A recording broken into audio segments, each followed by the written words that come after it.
It is said that women who lead the governments tend to make great amount of investments in social protection, social security, put more amount of investments in elimination of poverty, and also be a little more stringent when it comes to climate change policies.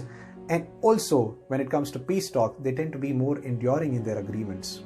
Women represent about 1/4 of national legislatures across the world.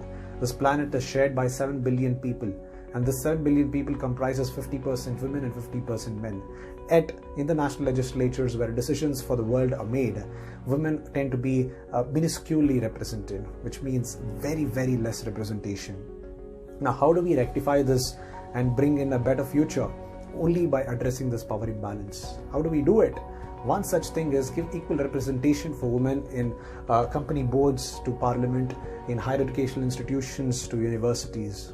Second thing is include unpaid work in calculation of GDP. Only then you can make women's work to be visible and counted.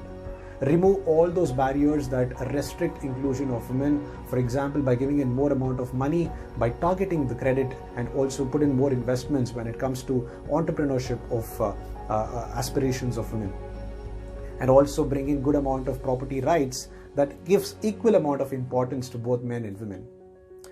Remove all those discriminatory laws that affect women when it comes to land, labor, or personal status, or also that constitutes protection against violence. Bring in an emergency response for violence against women and girls. We have seen that this pandemic here saw a huge amount of child trafficking and child pornography and domestic abuse and a lot more things.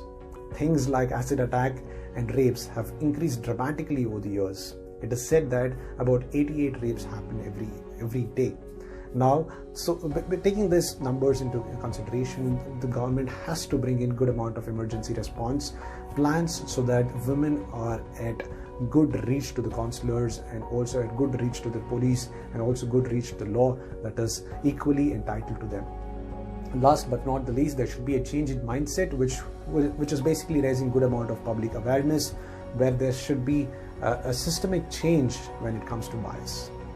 It's time we build a future that is more equal to everyone and not just biased to men.